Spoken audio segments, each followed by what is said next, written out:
Whoops, ladies and gentlemen. Ladies and gentlemen, so lest there be any doubt, we have Neely Cherkovsky here, and he's going to take the stage in just a minute, but we're going to give him 1 minute. Do I look like I'm on the camera? Yay! And yeah, so he's just going to be chatting. He's going to read a few poems here and there. He's just going to be chatting with people as they wander through the store. He's got 3 new books out, just published. He's got a lifelong publishing history, a couple dozen books along the way at least. But right now the most recent 3 things are these. Book of Poetry, Hang On to the Yangtze River, from Lithic Press.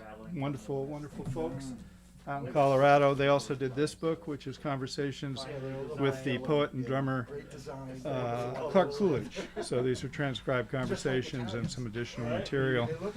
Also from Lithic, and also his biography of Charles Bukowski has just been reissued recently. Well, just now for the 100th anniversary of Bukowski's birth. So that book is here. So I've got to go sell a book at the other end of the room. Hold on, Mary. And but I'm going to have Neely sit down, and yeah, our friend Brooke is gonna come up and get him going a little bit.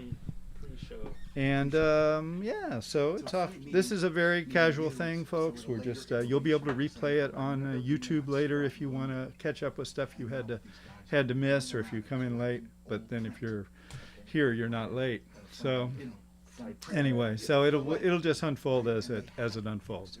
All right, but here's Neely. I don't know if he's in frame yet, but he's going to come in frame and sit down. Okay. This out of the way. Absolutely. And swing this back. So this is Neely Cherkovsky, ladies and gentlemen, fully masked. We're doing what we can to keep this safe for him and for the audience. It just seems like the nice thing to do, not to endanger our poets, especially our most valued poets. You know, well, must breathe by nature, right? Indeed, you know? It's important that he continue to breathe. So, Neely Cherkovsky, you want to start out by reading a poem? No, I'll just talk. Okay, talk. Go ahead and have a seat, bro. So, I just found out 10 minutes ago this was going to be. I'm happy. Going to be on the internet, so I can't wait to see myself on YouTube yet again, and talk and watch and see how many people have gone on and all that sort of thing. So were you going to ask me a question? Yeah, I was hoping you could just get started talking about your origins, getting started in San Bernardino and what was. Yeah, I'm an LA guy, San Bernardino, Los Angeles, Southern California, SoCal. That's where Robinson Jeffers was born. It's where Henry Miller ended his life at age 89 in Beverly Glen in Los Angeles. It's where Raymond Chandler wrote his great novels. It's where Upton Sinclair basically wrote Oil and other books about California. It's got a great literary history. It's where Charles Bukowski was brought actually to Pasadena outside of LA at maybe age 3 and spent his life there and sort of became the poet of LA and its myths and all that sort of thing. And I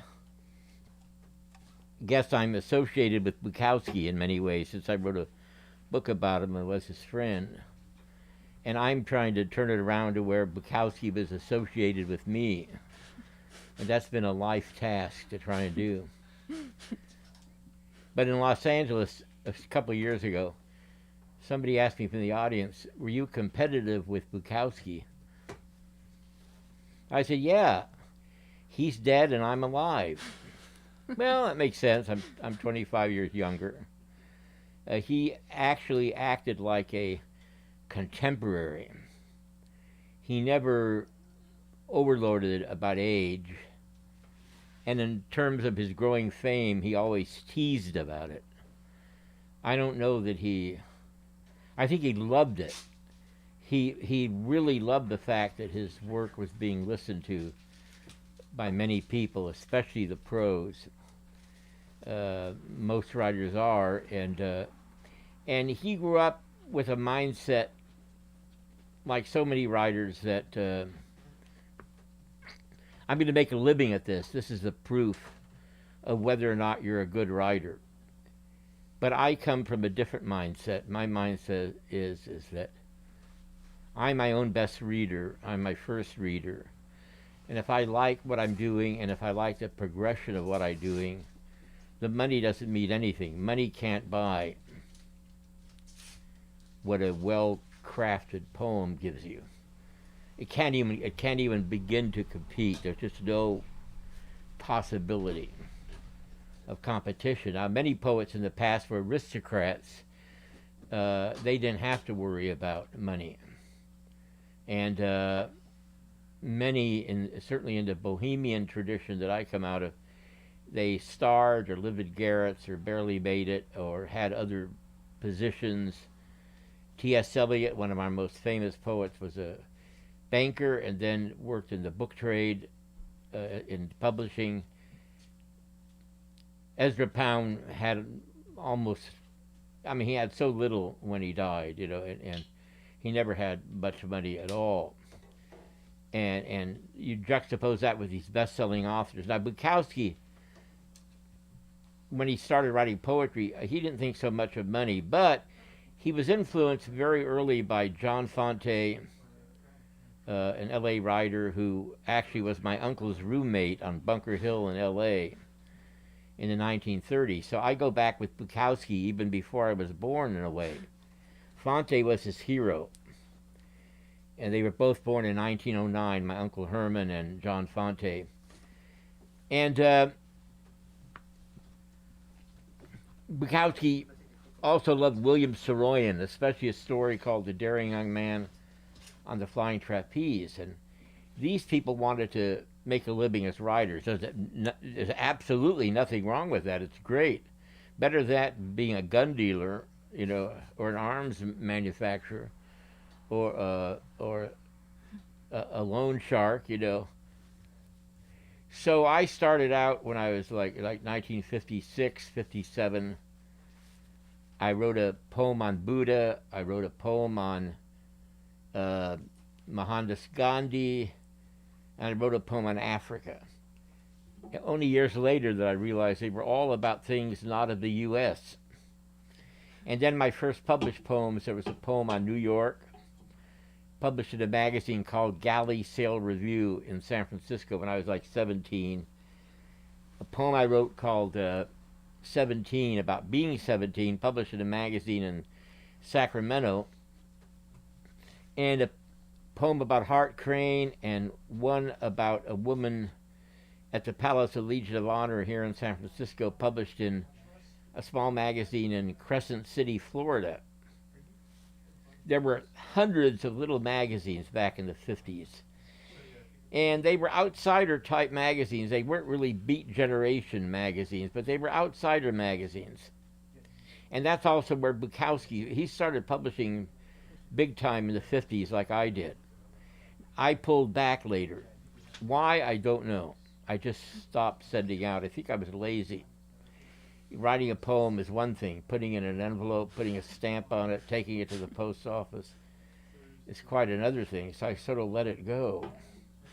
And then I had that period in L.A. I worked at a bookstore.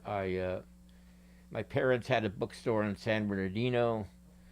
So I grew up in bookstores, and I did a lot of reading of fiction as well as nonfiction. I've had a lot of trouble with fiction the last 15 years. I can read nonfiction.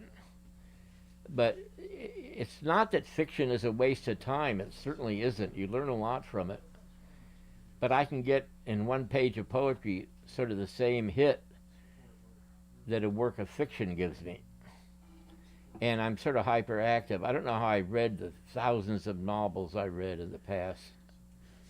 I remember reading The Last Temptation of Christ by Kazantzakis, a 600-page book, at one sitting in Venice Beach in Los Angeles when I was 18. I don't know how I did that, but I did it. And then there's certain books you go back to and back to. My favorite fiction is a nonfiction book, and I can explain that. It's The Executioner's Song by Norman Mailer. It's the finest work of prose, in my opinion. At least for me, it works for me better than any other work of prose in the 20th century. And then I'd say that his other great late novel, Harlot's Ghost. Executioner's Song was about Gary Gilmore, the guy who killed 2 people in Utah and wanted to die and wanted to be hung. And he was eventually. And I call it the song of the Mormon underclass.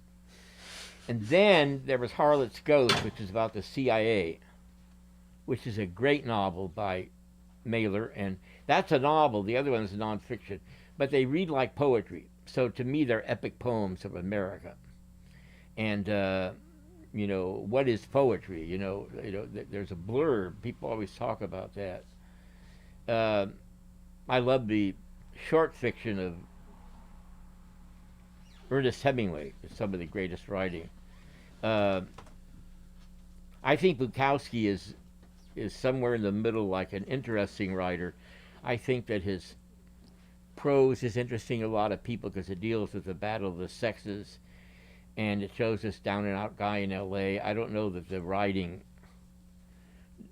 as writing on its own, does that much for me. I may be missing, and we were so close, and yet for me to say this, and I wrote a book about him, I profited off him.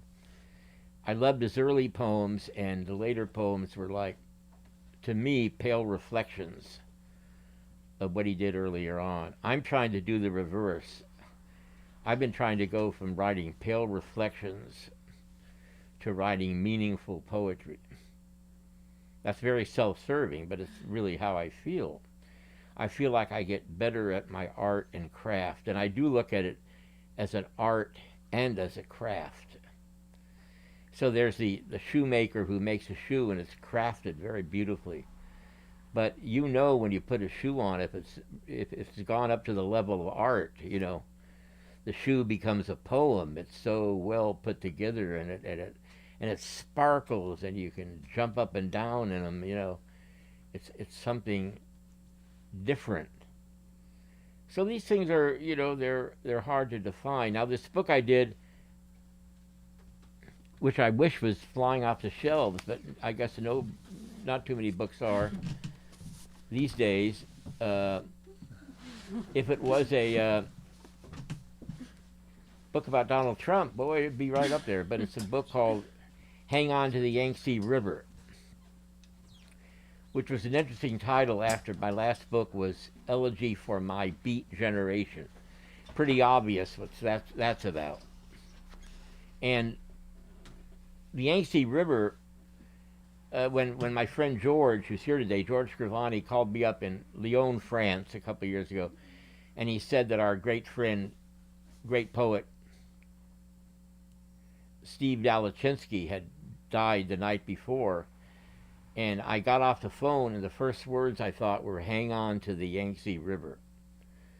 And I guess I bet find something to hang your hat on to, because you're not feeling very buoyant. You're feeling out of sorts. Your friend has died. So I just came up with that just out of willy-nilly. And then philosophically, later, I thought, well, the Yangtze River is every river. I just use that, but it's every river in the world.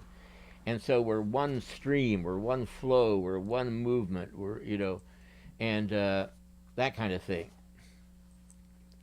Now, this morning I was thinking about this book I just did and about what is poetry, and I wrote down, it's no big deal, but I wrote down, does the world matter? Instead of playing off on Black Lives Matter, We Matter, but I said, does the world matter? And if it does, who does it matter to? Well, it certainly matters to us. Does it matter to the trees, the grass, the lion, the tiger? I don't know, I can't speak for them, but I tend to think the world only matters because we make it matter for ourselves. But I don't think that outside of us, I don't think it matters at all. I think it's like a log catching on fire and it burns out and nothing's left, some ash floats away, you know. It's how I look at it on one level, but that's sort of dismal.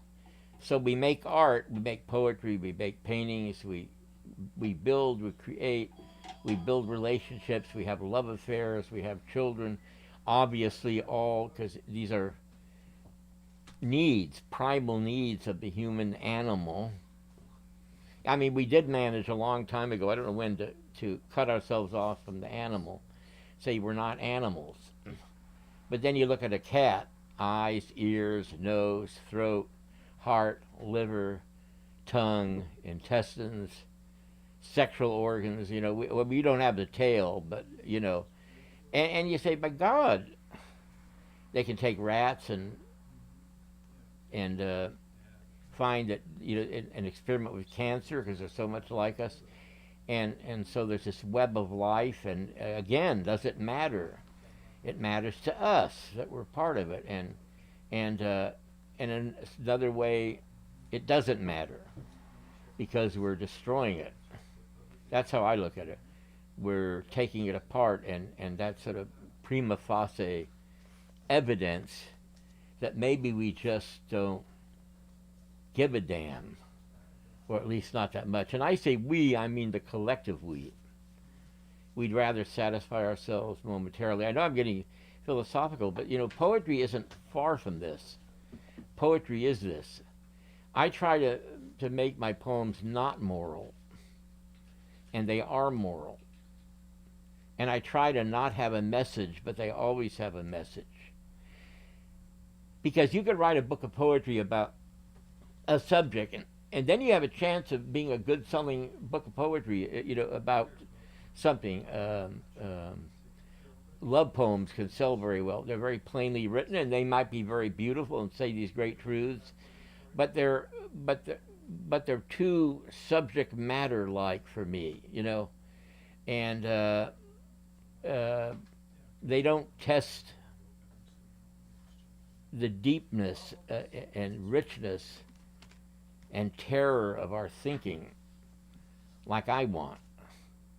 So anyway, that's my little thing about it. I'm being more metaphysical than historical here. And anyway, any other?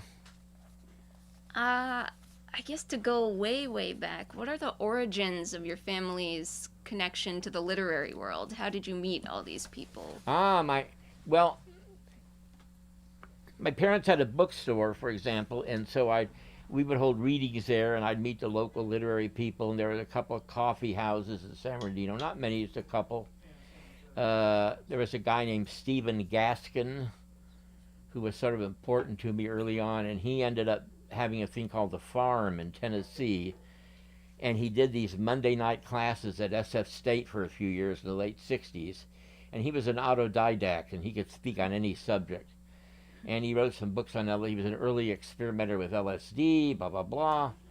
And my mother had a love for Krishnamurti, especially education and the significance of life. So I got into Krishnamurti very early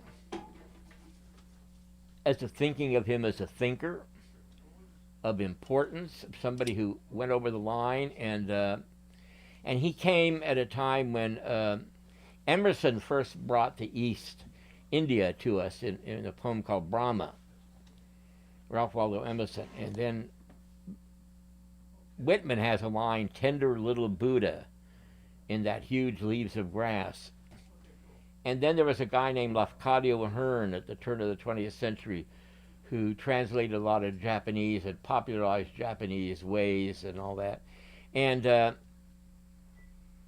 then Krishnamurti came through the offices of some American mystic writers who thought of him as almost like a new prophet.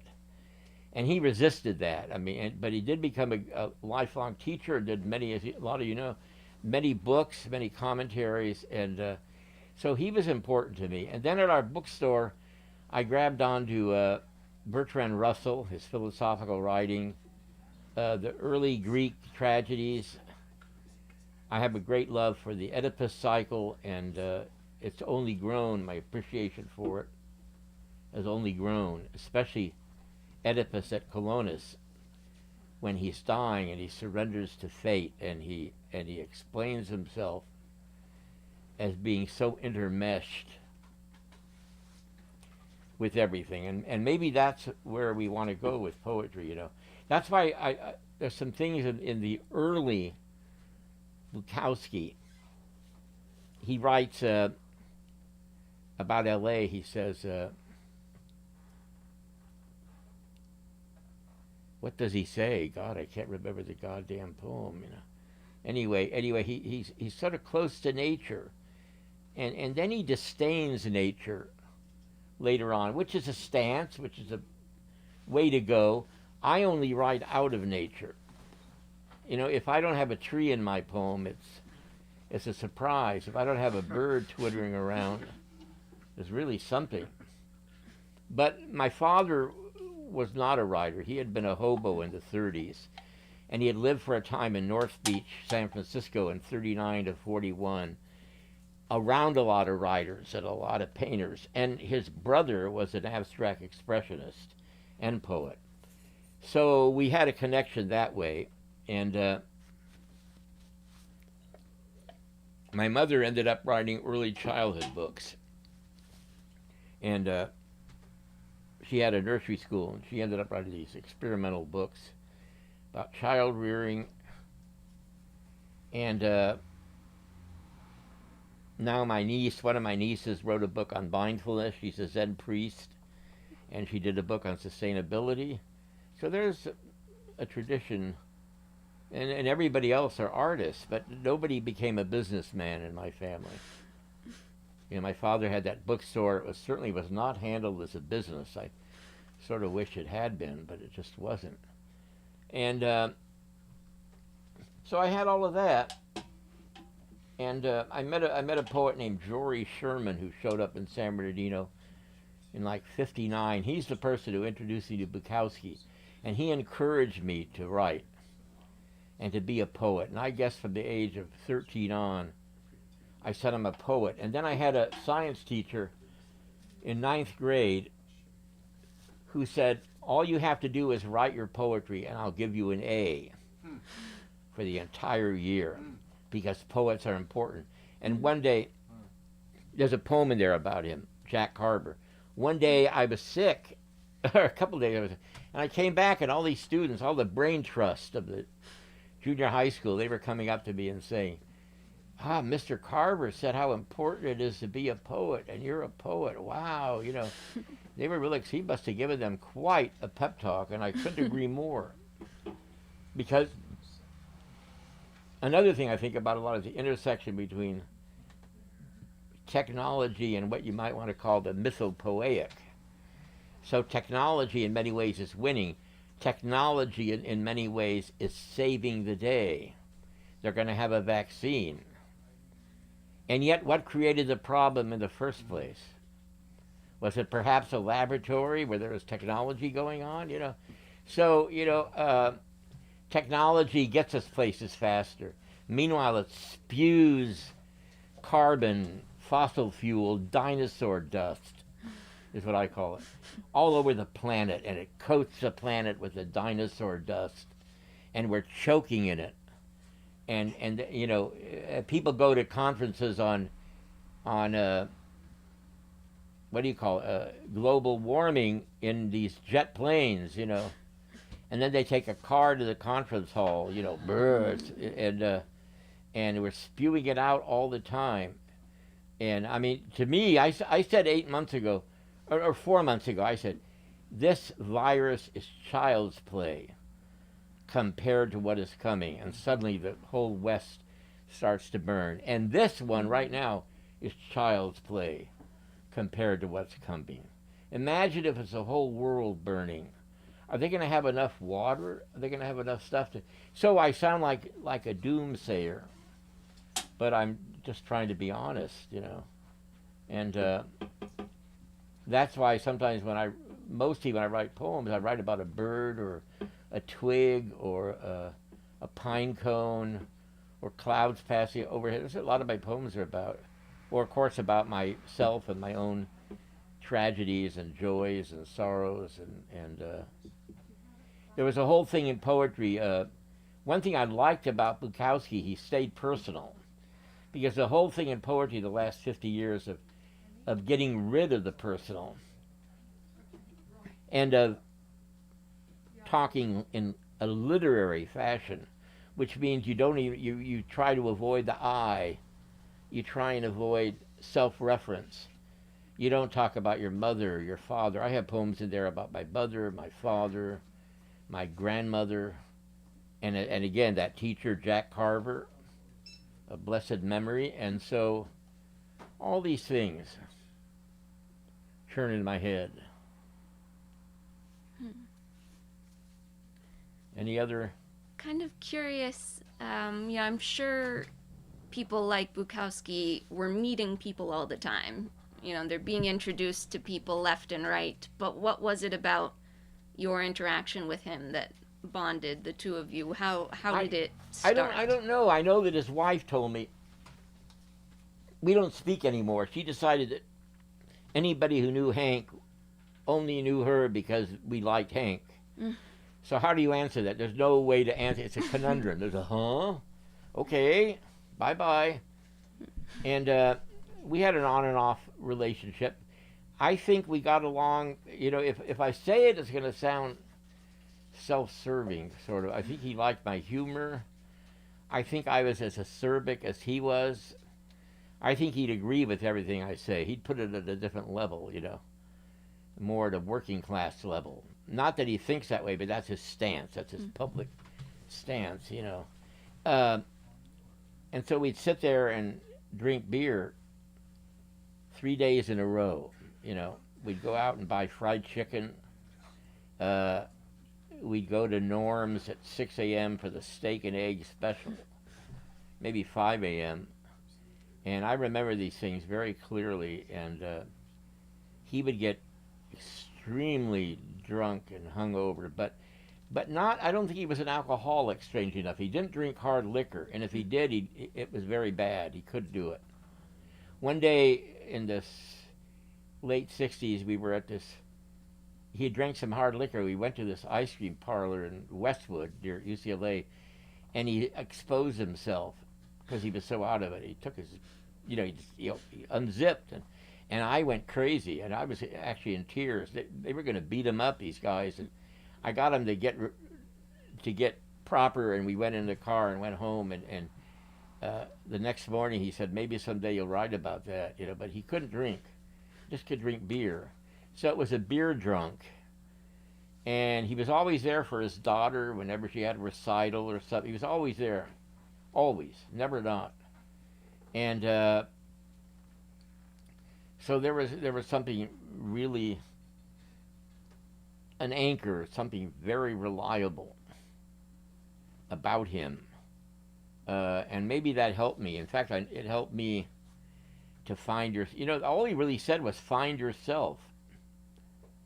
You know, find yourself. He liked a lot of poets that wrote like him. That's a mistake writers make, but it's an understandable one. But he also understood for me and a few other friends, go your own way, man. You know, you have to do it on your own, and it's there for you. And probably you'll get somewhere, you know. And so we'd talk about literature. You know, we'd gossip about the other poets. We'd put them down. We did a magazine together called Laugh Literary and Man the Humping Guns. 3 issues, no big deal. In a way, I say to myself, if I had only known what he would become, I would have spent more time with that magazine. It would, you know. But the fact that you have to, in a way, you live in a little bit in the reflected glory of the guy. So I did this book recently, Coolidge and Tchaikovsky in Conversation. He's an 81-year-old writer, Clark Coolidge. he's one of the 2 or 3 greatest writers in the world to me today. The polar opposite of Bukowski. Because you read Clark Coolidge and it's extremely difficult to comprehend. I don't say understand, because that's what, you know, if you read it over and over, you'll get some understanding. But it's very not purposefully complicated. But he does something with language. He subverts the language. He takes it underground.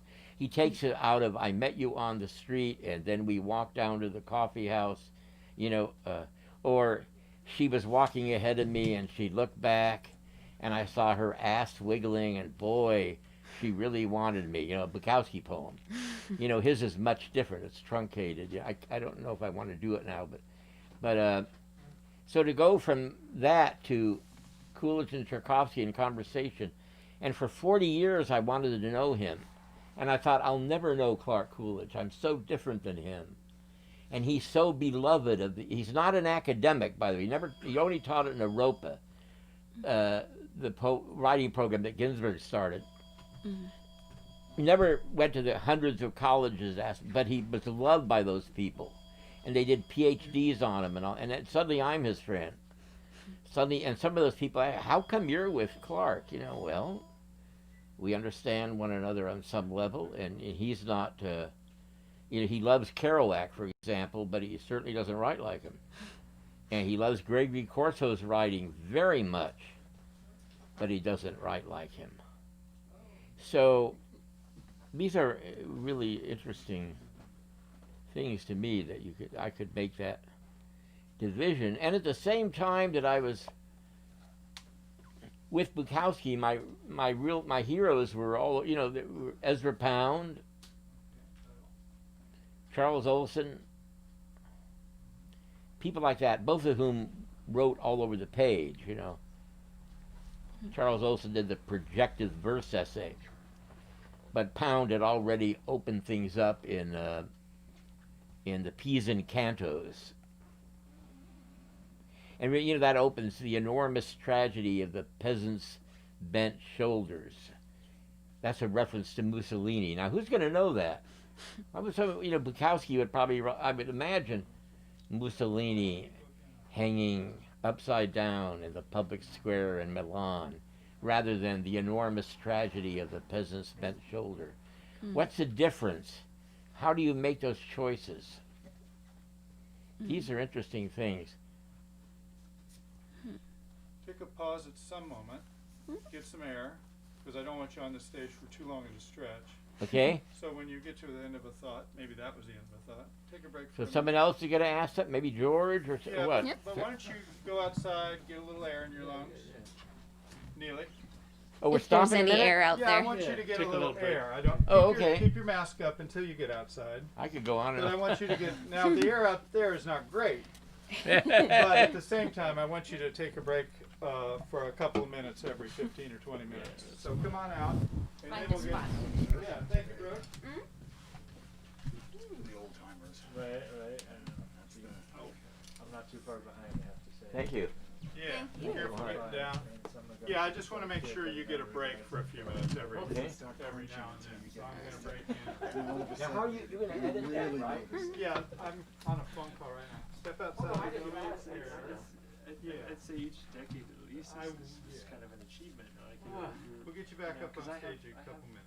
Okay. more than a handful of friends. That'll be great when you get that on.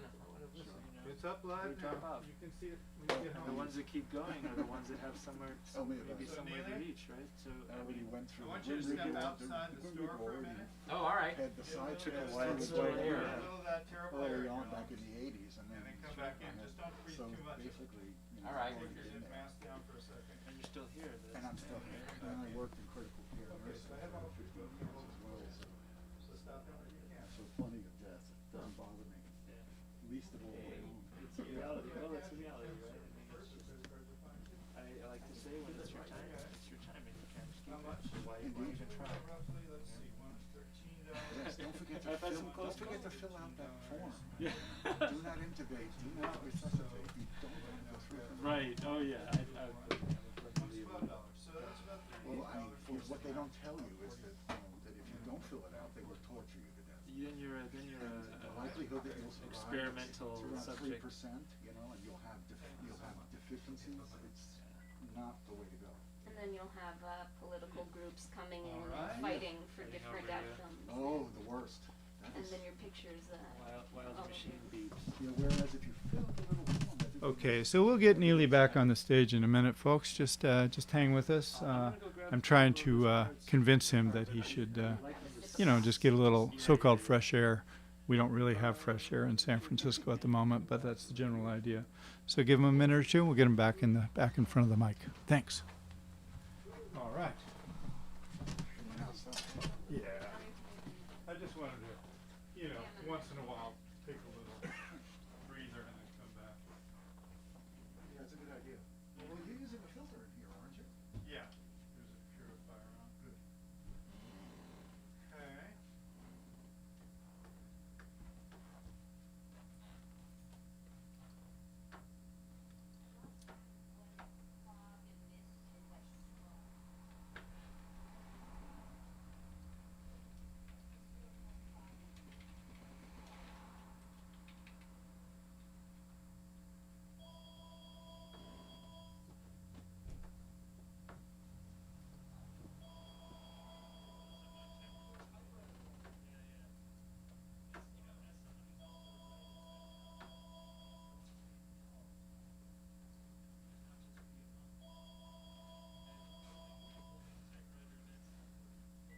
Hi, Bird and Beckett books. Okay, title? Okay, good enough. What did you say, next month? This month? Okay, great. Okay, I'll call you if there's any question. I've got a copy of your record of your phone number, but dogs at home. Okay? Great. Okay, I'll let you know if there's a problem, but there's, okay, thanks. Bye.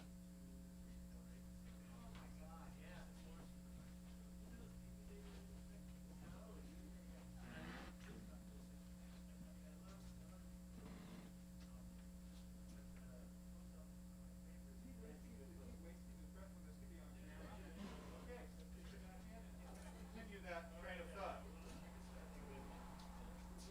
So yeah, here we go. Forced march. Yeah, thanks for that, because I'm just a blabbermouth. No, well, this is supposed to be a conversation. Like a river, right? This is about blabbing. This is supposed to be a conversation, so feel free. Bogart that mic. Okay, head on up there, folks. Oh, look, the forest is coming along. There you go. Before they go, Want me to before hold on they. to this? Before there was no more forest.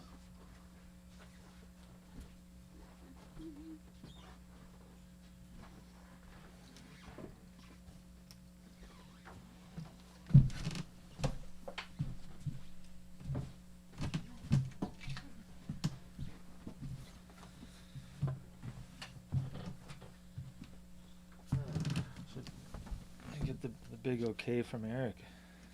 Okay, So was that the big okay? are we ready? It was and okay. So let's get your mic in front of you and All right. Neely Tchaikovsky Part 2. All right. We're ready.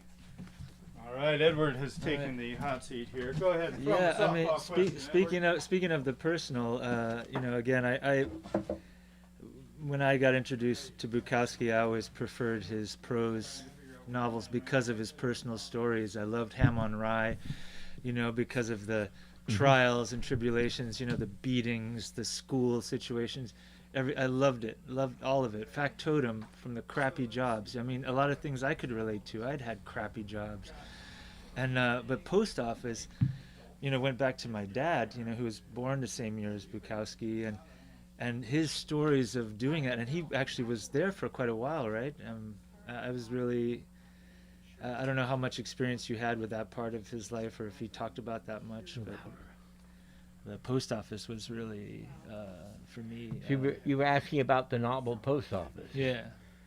Well, he wrote that in 1970 in a matter of about 2 weeks. And as you know, it's very filmic, I think. And it starts out with the first sentence, it began as a mistake. That's the first sentence. And what did that mean? It means that the job began as a mistake, but also in a way, life itself began as a mistake. And he tells these stories. Many of them were true when he was going door to door as a postman, but he spent a lot of years at the terminal annex sorting mail as well. And I don't think he liked the job. He liked the fact that John Martin came along while he was writing it and said, "I'll pay you a certain amount a month if you start writing these novels." Because originally he wanted to be a novelist. And originally he wrote short stories, and he didn't think about poetry. And then somehow he just started writing poetry. So Post Office in 1970, he was 50 years old. And then I believe he did Factotum, and then you mentioned Ham on Rye, which of course is a playoff on Catcher in the Rye, which he liked initially when he first read it, J.D. Salinger. And he felt like he was the ham between two pieces of rye bread, his parents. And I guess he makes that pretty clear in the book. His father being a German-American who went over to Europe in World War I and met his wife as a doughboy and brought her back. They had the little boy. And Hank used to tell me whenever she scolded him, he would tell his mother, well, he did this and he did that, and she'd say, the father is always right. And so that really created a lot of tension. You get that at Ham on Rye, and you get that old L.A., working at the department store. I think the book was influenced in many ways by Louis Ferdinand Celine's Death of the Installment Plan. He had already read Fonte and that helped him with that plain language, and William Saroyan. And he sort of knew he wanted to, well, by the time he wrote Ham on Rye, he was, let's see, I think he was in his 60s. I think he said, I got some distance on the childhood so I could write about it. And I met one of the guys, a guy named Baldy. He's right, he's in Ham on Rye, and I met him at Hank's, and if only I had known I was going to write a biography, I would have sat down with him. But there he was, a guy from childhood. Just like when I was doing the book on Bukowski, I couldn't believe it. I was able to talk to his aunt, who was 102 years old, living in Atascadero, California, talking about my 60-some-year-old friend when he was a 3-year-old boy. It was pretty amazing, having that kind of. She didn't have much to say, but she did say some things. So yeah, the fiction is one way people came to him. It was like he talked a lot about the kind grandfather. I think there's a one figure or an uncle who was a drunk, right? His grandfather? No, it was an uncle, because he didn't like his family basically, but there was one uncle who was kind, and they talked shit about him, Yeah, I don't remember much about that, but yeah, that's sort of normal. Yeah. Those are beautiful books. Sort of a normal kind of thing, Yeah. But sure, those novels they remain. They're a good piece of Americana, right? Yeah. For sure. I another sort of personal connection I have is I attended Otis Parsons for a year when they were still down by MacArthur Park. Louder? Oh, sorry. Yeah, so I attended Otis Parsons. It was an art school down by MacArthur Park. And that area, the Silver Lake area, was where they did a lot of shooting for Barfly at the time in the early 80s. And I don't know, do you have any memories from that period? I remember that area and that time very well, and I was reading him at the time. Were you ever around that area? Or? Yeah, I know it very well, and I got to know Barbet Schroeder, the director of Barfly, and and it's pretty truthful. Hank living with a woman and then having a liaison with a editor of a big literary magazine. All of that's true, and he did do the screenplay. It was great, but he didn't want anything to do with Hollywood after that. That book was pretty fun as well, where he's talked about, with very thinly disguised pseudonyms for, Madonna and Sean Penn, who wanted to play him really badly Right. and ended up not. Right. Did he talk about? Did he joke about those times at all? Yeah, a little that bit. not much. intersection. He didn't talk about that period too much. Mm. It's one thing writing a fiction, but most of that wasn't fiction, but writing, and another thing, talking to your friend. We sort of gossiped, as I said. So yeah. That's cool. Well, I'm happy to meet you because I read your first edition of that Yeah. A Life and really enjoyed it a lot. Thanks. And Yeah. so I'm happy to get to meet you. I don't know if anyone else George? wants to ask any May I questions. steal a moment for one question? Yeah, sure. When you said you two would gossip about other Oh. writers, tell me more. I'm curious. What would you talk about? Who were you discussing? Me and Bukowski? Yeah. Oh, we talk about Ernest Hemingway a lot, and we would talk about his short sentences, clear sentences. I told him how much I liked the early short stories, the Nick Adams stories, if you know those. And they're pretty. The one called Indian Camp, where he's talking about his father in upstate Michigan going to the island where the Indians are, and a woman was having a problem with her childbirth, and then there's one where, sort of a Bukowski-like thing, Hemingway has this soldier come from war. He's sitting at the table with his mother, and the mother says, "Don't you love your mother?" And he says, "No." And so that was that sort of hip, modern era kind of rupture that took place. Bukowski loved that. We talked a lot about Louis Ferdinand Céline, the great French writer, Death on the Installment Plan, and a lot of other really great, Rigaudon, great books. Unfortunately, a Nazi sympathizer, but he loved his, the hard-ass way of him.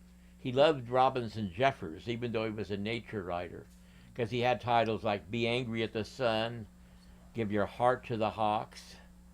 Those are tough, terse titles, and Faulkner, he respected.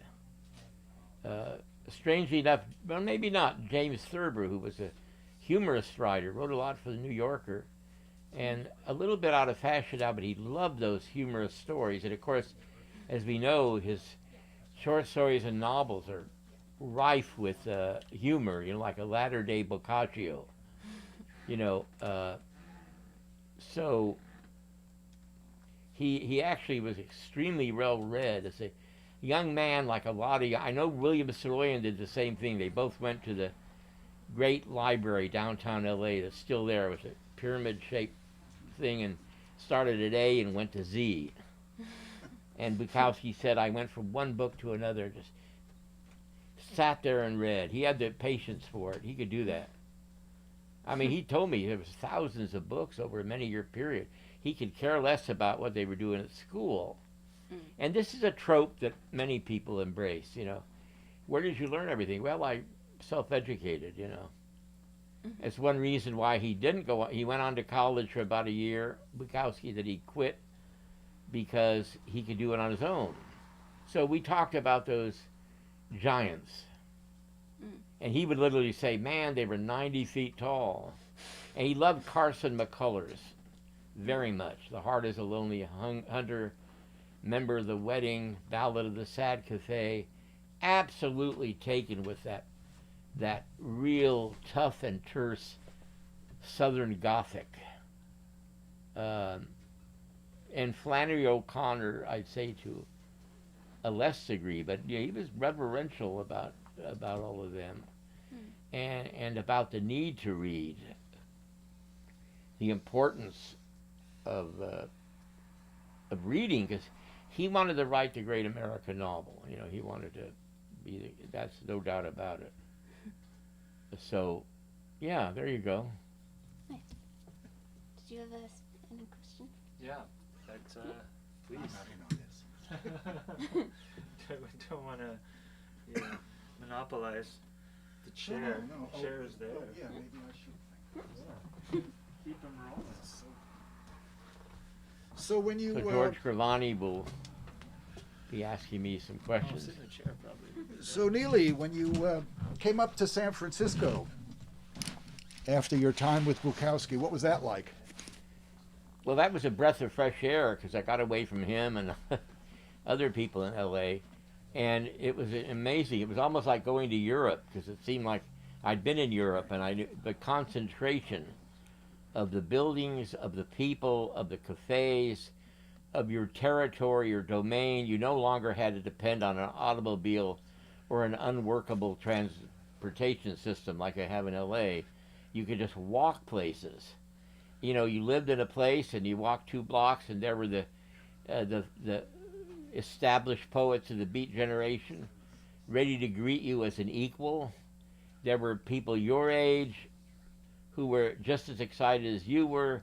There were always younger ones, and there were always old unknown bohemians who had come of age in bohemias all over the country, from Milwaukee to Minneapolis to Seattle and Portland and now San Francisco. And all these people melded together. And they sat in cafes with people who worked downtown in what Jack Hirschman called the canyons of the dead, you know, in normal jobs. We were all there together in this melting pot of North Beach and other areas of San Francisco, because in '75 when I came, it was still a very eclectic working class town with sort of an old time feeling for what it was it like to be somebody who clocked in every day and had a working class sensibility. And there was a feeling of openness, even though there was an anti-gay thing still going on in '75. There was an openness, and even that's a kind of openness, you know, because people were learning how to shed their prejudices in this little place. And frankly, I had patience for it. Now I could hear a voice saying, hey, if you were a black person, you wouldn't have patience for blah, blah, blah. You know, well, I don't know. I'm a Jew, and I have that history to bear. And I even have patience for that, you know. We're constantly evolving. That's what I was saying a little earlier about the disaster of what's taking place with us and what matters. Certainly you think your own ass matters, you know, your own skin, your own self, you know, and your relationships, your family, and that matters. How could it not, you know? And then you extend out from there. What else matters? What about the neighborhood? What about the county, the state, blah, blah, blah, and on, until you maybe ingest everything. But yeah, there was that feeling. And then, of course, we had for those of us who came from LA, there was always certainly an unbelievably huge Latino population in LA. It's the second biggest Spanish-speaking city in the world, and a big Chinese thing. But again, it was all over the place. And in San Francisco, it's more concentrated. You could go to a Mexican dinner and Chinese right next door to each other. One of the best American dinners was at the Jackson Cafe on Jackson Street in Chinatown, and these elegantly clad Chinese waiters would serve you, you know, lamb chops with peas and carrots and potatoes, or you could have a Chinese meal. So, you know, all of that had something to do, you know, and then all the literature that was coming in. Certainly City Lights bookstore, that was the Mecca, and so much translation, such big poetry center. There were other noteworthy bookstores in town. Bird and Beckett, where we are now, came much later. But there was a sense of the coziness that some of these bookstores and cafes could offer you. That's what they were for. They were outside of the norm. You know, unless it was some hyper-rushed downtown bookstore that dealt mainly in bestsellers. You know, it was a community.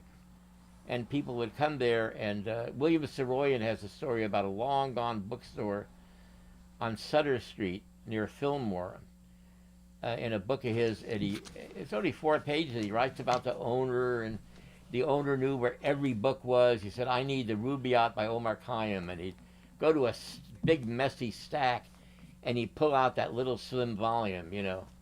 Whatever it was, he knew where it was, and he'd greet you, and then there always were people there to talk to, you know, and argue about literature or whatever. And the cafes were that way as well. I really met Ferlinghetti in the cafeterias in a real way. I met Gregory Corso there. I met Allen Ginsberg. Not there, but right near there, but sort of through the offices of, you know. And so it all just, for me, came together that way as a neighborhood, you know. Literature is a neighborhood. Poetry is a neighborhood. And here it is, the glory days were in the mid-70s, and here it is 2020, and there's still a little flicker of it remaining despite everything. Not much, but a little flicker of it, both commutally and individually. North Beach was particularly interesting because it's a little community right near the commercial section, and you don't get that much more these days in cities around the country, you know. L.A. had its great pockets, but they were pockets. They were, you know, one area, Echo Park, is, you know, a 30-minute drive from whatever, you know, and on like that. And there were little, for example, in L.A., in the 20s and 30s and 40s and 50s, there was Booksellers Row, downtown Los Angeles, sort of skirted Pershing Square. And I worked at one of the last bookstores, that Fowler Brothers. They had like 10 people on the floor at any one time to serve people. And every time you sold a book, you wrapped it in paper a certain way. They taught you how to do it. And put Scotch tape on it. Every book had to be wrapped. And it wasn't easy. It had to go this way, that way. You know, and the people that sold books were a fraternity. There was a guy named Tony LaCloche Blenkins, who had been a butler in England, and he was just an amazing man, and he looked like the part of the butler. There was a woman whose husband was vice president of Janssen Bathing Suits, and she took me up to the 40th floor of this building to the husband, because they wanted me to, she was trying to get me to marry her daughter and come into the business. So, right out of the bookstore. Then there was two English guys, a father and his son, who worked there. And then there was a guy who ran the stationery department who wanted to become the boss. And that's what made the money for the place, was the stationery, not the books. And then there was a print shop down, but it was a great place. And now today, I think there's one place left out of about 40 bookstores there. Wow. And they were amazing places. There was Pickwick in downtown Hollywood, run by a guy named Lou Epstein. It was 4 stories of books. So you come to San Francisco and you have city lights, and it's much bigger than it was originally. And it was just amazing. It was a real bohemian place, let me tell you. And the fact that they did this great publishing out of it and all that, you know. So, okay. So I know that you, San Francisco, Los Angeles, this sort of pull from the past and pull towards the future, which you share with a lot of other poets out here in California. I know your friend Paul Vangelisti, who started out up here and went south, and many other poets. I know you, at one point you did an anthology of poets who had sort of created poetry out of both spaces. Right, we did, in 1972, Bukowski and I and Vangelisti did an anthology of L.A. poets. It was the first L.A. poet anthology. And then in 2015, maybe, I did Cross Currents, poetry between Los Angeles and San Francisco, which is available. I won't say widely because, you know, it didn't sell real well, but it was incredible. It was people who had lived and worked in both places. And it was an interesting project. You know, what is the difference? What does geography do to us as poets? And I talked about San Francisco, the concentration, the European atmosphere, the old Victorians. Los Angeles, a kind of complete hodgepodge, you know. It's all there, but like the French restaurant is next to a funeral home. In San Francisco, it's a little different than that. Funeral home and a parking lot, you know, and a strip mall. Now, San Francisco is becoming more homogenized, of course. It's no longer that exciting environment. It's very difficult to live in, and if you don't have money, which is a real important thing, and some of us, by hook and by crook, have been able to hang on and make a go of it, you know. So how do you see the changes over all that time, especially here in San Francisco? I know Lawrence Ferlinghetti has commented on the changes and some of the attitudes of the younger generation and their relationship to the city. Yeah, Lawrence's attitude was very negative, and Yeah. you know, but that, I think that's always been that way, and it's hard to slight the young people because you have to make a living. You have to make it in a different way than you did back then. And technology offered a lot of young people a very quick and easy, accessible way to stand on their own 2 feet. And, you know, I mean, I sort of talk against all that stuff, but I certainly understand it. And you find out that a lot of them have artistic instincts. And you don't know what'll go with it. I mean, that I was talking earlier about the war between technology and the mythopoeic and who's winning, and it's sort of insidious because we really don't know that much about it. What's going to happen? It's mysterious, actually. So I'd like, of course, everything the old way, but all old people want things the old way, and it just isn't going to happen. Any thoughts on the coronavirus, the fires, the dark days we're living through? Well, I've written a lot about it, and that's sort of what I started out with today. With nature is in charge. Nature with a big N is in charge, and it always has been. And we've tried to bend it and reshape it, and you can't do it. You can only do it up to a point, and so much of what we're doing with it is negative, like the burning of the rainforest, like the way they stripped hillsides of the trees rather than doing one tree and leaving one tree, and they didn't work enough on reforestation. I don't think they worked enough on, they're finding out, on tending the forests. As more and more people came into certain areas, they should have taken more care with the brushland out there. They being the government, and they didn't do it. It's enormously expensive and time-consuming, but it should have been done. So in a way, it behooved us to reshape Mother Nature, as it were, to help, because we have more and more people, and there are going to be more and more people unless they start dying by the droves. You know, I mean, I'm not super optimistic. I'd like to be a little optimistic. I think it's a downhill run until something monolithic happens. I don't know what that's going to be. So, any other thoughts? You probably should pause right now. Huh? You should probably pause right now and and catch your breath. All right. Oh.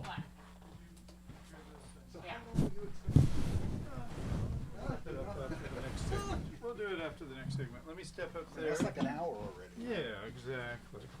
So we'll take a little break and then one more little segment, and we'll call it a day. I can read a couple, maybe. Yeah. Yeah, Okay, yeah, good. great. The next Like I segment. haven't done that. Yeah. All right. So you've been listening to Neely Cherkovsky cover a little bit of his career and his philosophy and his thoughts, and we're going to make him get a little fresh air and our not very fresh air of San Francisco. But we'll give him 5 minutes. I'll put a little card up on the stage so you have an idea when that will be. All right, up on the screen. So for those of you who just tuned in, he's got 3 recently published books, really simultaneously almost. A new book of poetry, Hang On to the Yangtze River, from Lithic Press in Colorado. There's Neely on the back. There he is.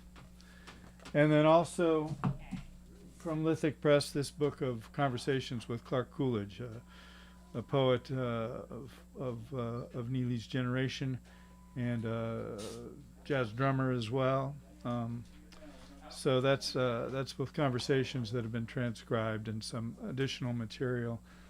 And then he's just recently, they've reissued the Bukowski biography that he did a couple decades ago, and that's the 100th anniversary of Bukowski's birth.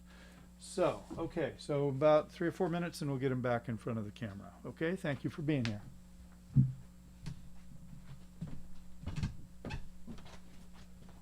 Okay, just almost found this one.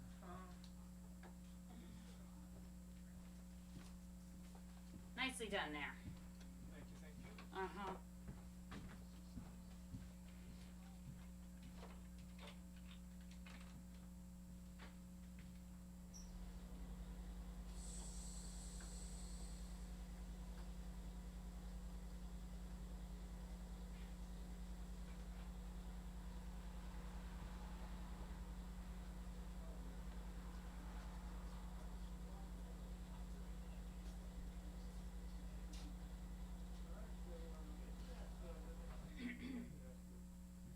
Okay.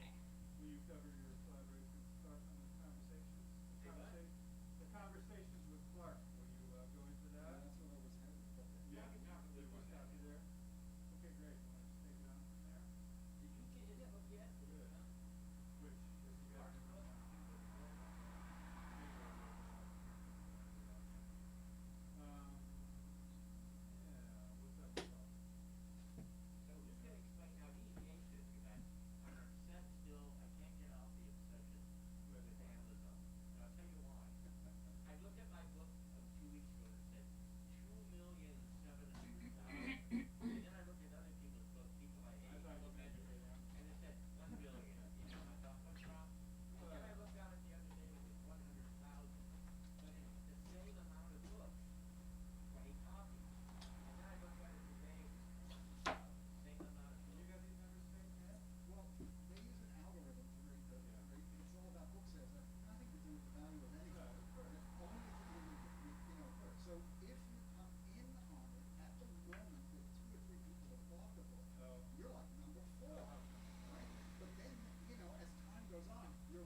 that you'd be back at 3:15, so you got 4 minutes.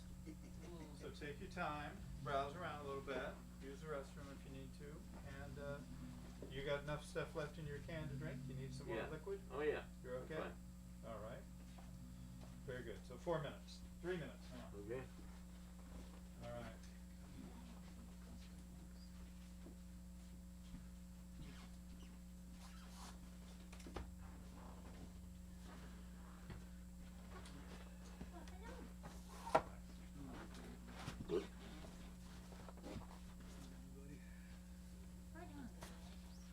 So Jesse can meet us at the Mexican. I can order to go. Yeah, where's your pencil? Oh. Okay.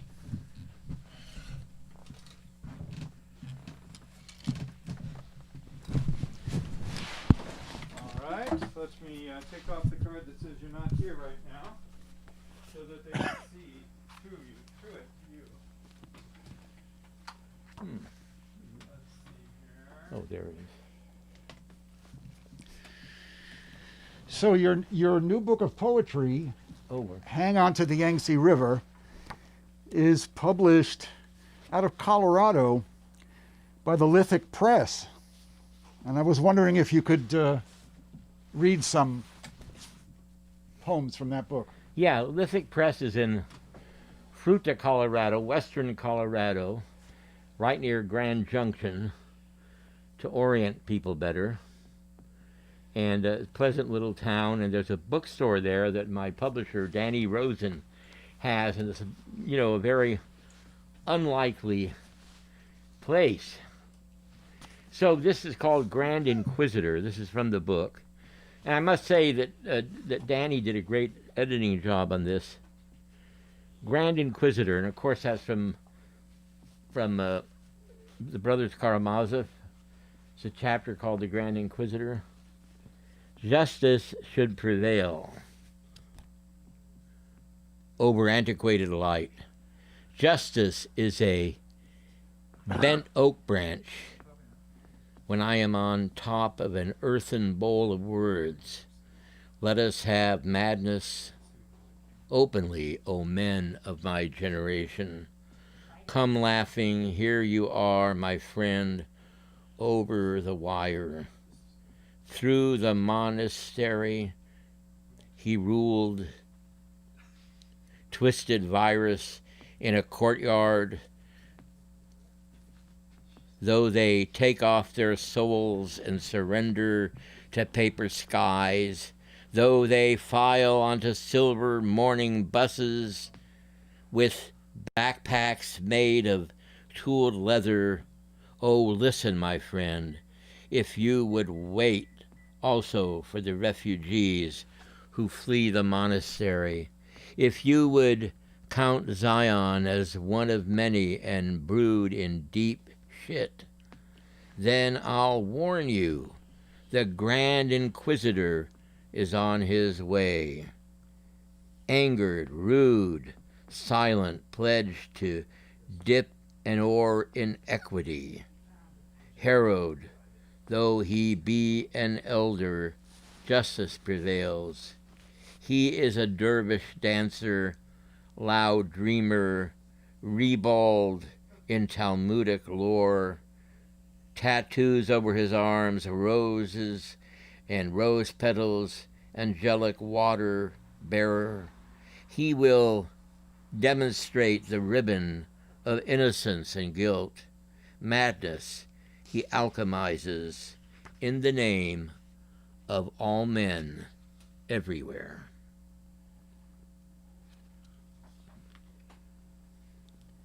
And this is called Destroy the Animal Before You Go. Death and destruction, destruction and sensation, irony and a belt buckle. But you, of course, are handsome, and older people want to sleep beside you on a hot night. Your blood swelters, cockroaches pass in a dune buggy, tearing up the wasteland. Dream and folly, dream and black books of the SS, shoes of the fisherman, T.S. Eliot, old and slight. Destroy the animal before you go. And if you go out of your mind, then they might file you in a dormitory buried in the eucalyptus grove. Destroy the panda who has black rings around her eyes. Enjoy and destroy young pachyderms as you saunter in the snow or row your boat of sanity downriver. The sand you see, you are small, like last year's garbage. I'd rather there be light at the end, those after-school prayer meetings where they handed out pencils and notebooks. Yeah, and they sang Baby Jesus, and I hurried home to pick incense from Buddha's brain. Take the Beatles and their dumb submarine and the honesty of public policy, elevate poverty to a crime, take poetry out of the hands of literary mice, leave the poems alone, let them lie with Dostoevsky in a house of icons and stolen gold. You know what? Destroy the animal. Don't even think about it. Let the parakeet die on your right index finger. Burn the grass, smoke the ants out, and suck them into a vacuum cleaner. Go sit on a dime and sing for the hooded owl. Keep a horn like the lamb who became a wooden fence. Screw yourself. Read another cloud and tell me this is a wonderful world. Man, spring may show up again. Blossoms bring blessings. You'll still be advised to destroy the animal before you go. And I'll do one more short one if I can find. Father's poem on Mother's Day. He was tough, Father was, tough and quiet. He should have found success as director of a library system. You know what I mean? He was a hobo and handsome. He loved his mother. 70 years he loved his wife. 50 years he despised rich people. 96 years he sang Onward Christian Soldiers when drunk, and when very drunk he'd want to beat the crap out of someone. It only took me 65 years to be able to tell him how much I loved him. On a freight train, crossing Montana, or entering the yards in Chicago. The world is tough. My world is loud, tyrannized by fear and loathing, tainted and trained to be kind or vicious. Today turns Sunday, spring flowers prance, and a lanky kid on skateboard whistles down our block.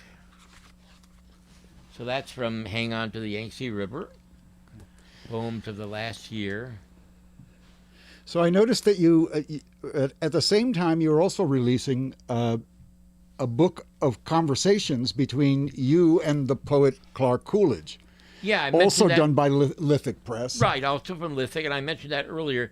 That started as a 2-hour film, which is not yet released, and we decided to make a book of it. Actually, Kyle Harvey, the filmmaker, decided, he's an editor at Lithic, he would make a book out of it, and so he did.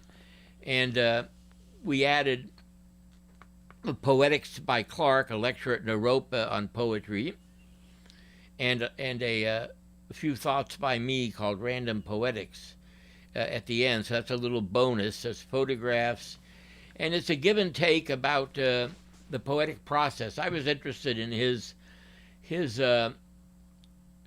basically nonlinear poetry and how one might approach it. And I don't know if we got into that too much. It's very difficult to get into it. Once you're in it, you can sail. You know, what should we demand of language? What is it there for? Just like painting. Should a painting be a something, an image that you see in nature, or can it be an abstraction? And we know that over the last 150 years, it's become more and more an abstraction. We know that de Kooning's pure abstractions and de Kooning's abstractions with women coming out of the abstraction are two different things in a way. You know, Philip Guston did abstract paintings, and all of a sudden he did these monolithic cartoons after having established his reputation as an abstract painter. Mark Rothko did these blocks of paint. So why there seems to be more of a problem when we do that with language, when we try and turn language around. It isn't like I said earlier, I went into the grocery store and a beautiful woman was standing there, and she turned and saw me, and I knew we would be together that night. I mean, that's very clear. It's very bad, but it's very clear. You know, whereas I don't want to paraphrase. That's the problem, to try and paraphrase Clark, but something like, the window is on fire. She came in the door. A door slammed in the distance. There are crows on the rooftop. I won't go any further, but I mean, I write like that sometimes. You know, what's the difference? Well, it's obvious. You can go with the other as a narrative, you know.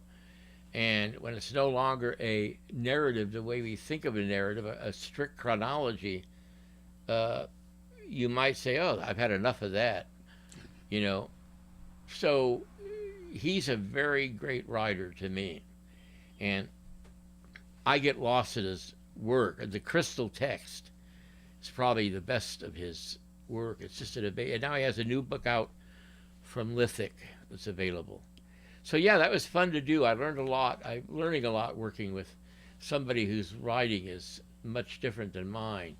He's a real explorer, a real experimenter. Great. Okay. So that's it. Thank you very much. Yes. Thank you, Eric, and Thank you, Neely. I hope that thousands of people hear this because they didn't do it here at the store. Okay. This will go into the annals of poetry history. Wonderful. Yes, it'll be Wonderful, Eric. available on YouTube for Thank you. all eternity. Thank you so Okay, much. Thank you, Neely. Thanks for When coming will out, you- folks. Be a couple weeks or what? Well, let's see now. Let me know. It'll be up tomorrow. I won't pester you. It'll be up tomorrow. Now, we're not going to